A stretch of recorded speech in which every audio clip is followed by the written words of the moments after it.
Okay, so you could do a couple. Okay, I will. I do. Yeah. Okay, ready? Yes. Greetings, precious, beautiful spirit soul that you are.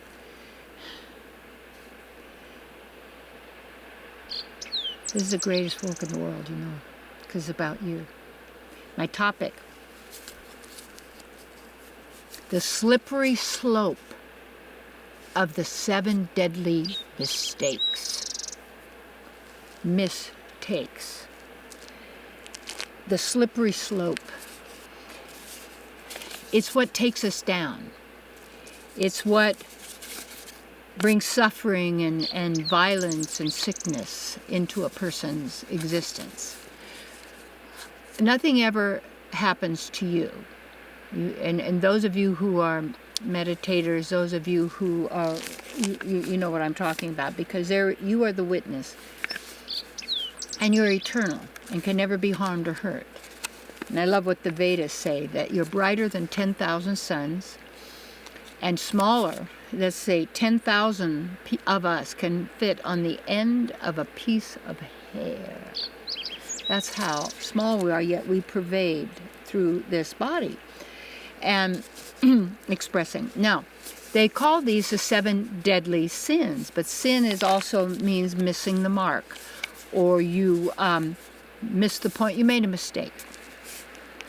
And we can make mistakes. The key is to correct. Once you do make a mistake, to put in the correction instead of hide it or pretend you didn't, or, you know, justify ourselves and, you know, blame somebody else. It's all this kind of stuff. And the real key is that it's in taking and owning who you are and your relationship with the divine, your eternal self, and having a magnificent life. That means, and you are life. That means now and forever. Because this is who you are, an eternal being, is to recognize these 7 deadly mistakes. And why deadly is because it promotes the birth-death belief system. And you don't die and you're not born, but people don't get that. Well, the body is, and yeah, but you didn't come in brand new. You got into that body. And usually, as I understand, most of the time we hang around the same people over and over. I've also let all my family members know that no, don't be. I'm not coming back. I'm not that. I've got not even back. I'm not projecting that reality. And we're always together. That's always the fear. You're going to lose the people you love. You're going to hang on to it, and you're going to have the nostalgia and want to make sure you do all the old stuff and all that kind of thing over and over again. So that's all the mind, to keep you promoting and producing a 3D, 5D, 4D, 7D reality, whatever D you want. Big deal. But you're not that. Know that. You're not that. Now let's see, what are the 7 deadly mistakes, okay? Gluttony, that means eating more than you need, and that's because of the tongue. And the tongue is the hardest to control for what we eat and what we say. And yet you want to speak sweet words, because so many people don't, they get really hurt. And they a lot of people, they don't even let themselves recover from what they've been told or said, you know, that they're maybe not good enough, not lovable, they're a failure in life, and all these terrible things that have been said to them by people they respect or they honor, or some maybe so-called authority that they're writing your life. They're the author of who you are and what you believe. So the gluttony, and I know for me that started with fasting. It started with learn about how your body functions. And it isn't about, in also taking off weight. People say, yeah, I mean, you're beautiful with all of the weight. Yeah, but it puts all that weight and energy on the organs of your body. And then you see all these people, the body gets all stretched out, and they got to cut off all the flesh because it's all hanging there, and all that is because of the tongue. And because it's satisfying, we feel comfortable, we enjoy it, and yet also with the tongue, the things that people say and what they're uttering all the time, because they're cursing themselves with their words. So gluttony, I've been a glutton. myself, I had enormous appetite in different things and getting so much satisfaction from the eating, from the food, okay? Now, when I also started changing that, doesn't mean you deny yourself what's wonderful. Most of the really wonderful richness of food to eat is all actually really natural and goodness. It just depends on when you eat it and when you have it and that sort of thing. And that's how I got over rheumatoid arthritis, because I found out what the cause was. And I was living in India at the time. So I changed what I was doing, and the arthritis disappeared, and that was many, many years ago. I say that was probably about 12 years ago. And that's gone. So anyway, anger. Yeah, you can be justified in your anger. Anger means you felt hurt, you felt rejected, somebody didn't respect you, somebody took your stuff, someone told somebody else something, lie about you. So whatever the anger is, they're trying, and to get all this anger going. Well, what it does, the anger also cuts off, just like fear does, cuts off your immune system. And it puts you in, like if say I know this person, they're tweeting anger all the time at hating personalities out there in the world, in the government, and all these kind of things, but they don't realize that what they're doing to themselves, and the person's sick in the body, diseased, and because this influences that, but they don't know that. They think they're justified in the anger and the resentment and the hate. Well, yeah, you can be justified, but it's attacking you because you're hating yourself. That's a big key, is I hate myself, so if I can get everybody to be like me, then I'll finally feel good about myself instead of I'm weird and strange and they don't like me and they reject me, so I'll hate them and be angry. So that's, see, the opposite of like in this world is dislike. There is no opposite to absolute love. That's who you are. Anyway, we more about that. Envy. What is envy? Envy is the belief that you cannot manifest what you want, and that other people have it and you don't. But then it also keys everybody in to why the media is so big on magazines and newspapers and articles and books and all glorifying people with enormous amounts of money, enormous amounts of material things, that they do things to their bodies and to their lives and to this and that, and they're always promoted out there, celebrities. And these are paid actors, paid people who get paid for acting roles and communicating whatever it is that the person who is their boss, who pays them money and gives them the perks they want to be famous and to be all this kind of a thing. I've done that. And I didn't realize what I was doing, but I realized that was not the world I wanted to live in, because I'm a nature spirit person, and that's what I like. So anyway, so that is envy. And when you own who you are, if someone is doing something that you want and they're happy, say, that's for me. Don't be going, they're happy and I'm not, and I hate them and I'm miserable and I envy they have that car and I want to have that car because they think they're better than I am, and if I had one I could feel good enough. I finally feel good enough because I got the car. Lust.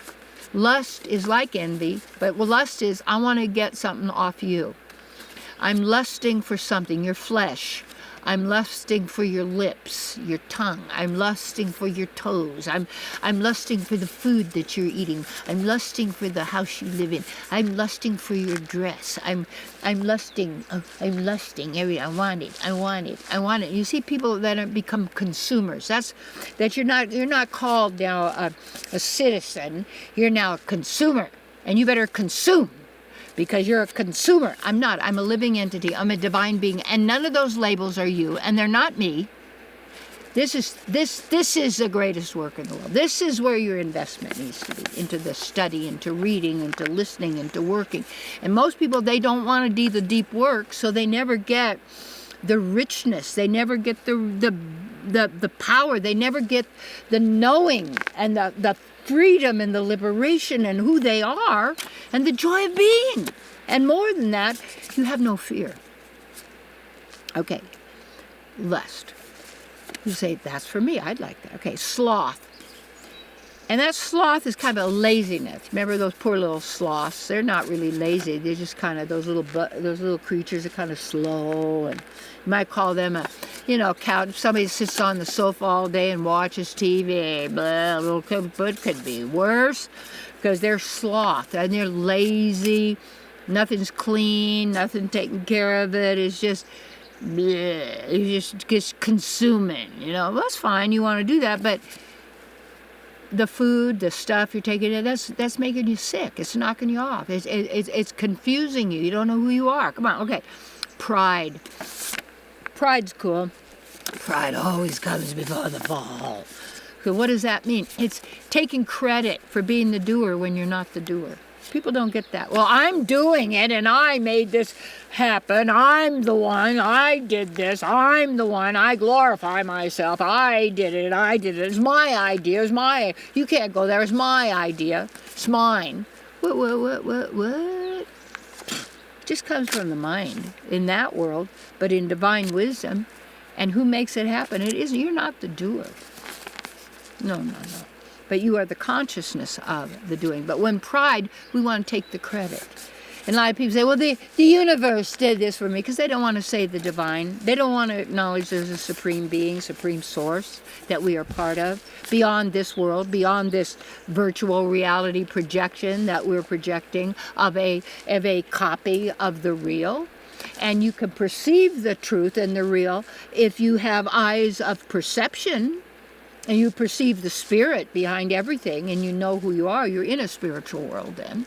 You're not in a virtual reality, because you're not allowing the mind to dictate you, or the mind of others, or the literature, or the intellectuals, or the religions, or the government, or any of these people to dictate to who you are, so that you then fit, so you could work on an assembly line at a fast food restaurant with your college degree, because you got the box on your head, you follow the directions, wee-haw, you fit in, big deal. Greed and miserliness. See, it's interesting. 1, 2, 3, 4, 5, 6, 7. So greed. And the greed is that we never get enough. And that greed of always wanting more. And that's because you're trying to solve your problems with the mind. And the mind makes problems. That's why it exists. And it keeps us locked into these words, these sounds. All they are sounds, with meanings given them that are projected on a huge level of consciousness that produces hive mentality. And that you are no more than an insect. And you are working in an ant farm as an ant. Sorry about that. But that's not who you are. And yet you can play any role, because you can conform, because you can learn to be that way. You can follow the direction. You can act like a machine and a robot if you want. You can believe that, but it's not who you are. So watch out for that slippery slope that starts taking you down further and further and further into the misery of the mind, tormenting you endlessly with fear and guilt and shame and hope and maybe and criticism and judgment and all of these things going on all the time, tormenting the person because they believe it. Instead of meditating, instead of doing their spiritual work, instead of getting the clues and applying it, and to do the deep work. This is deep work. All right, my darling? So let go of the slippery slope.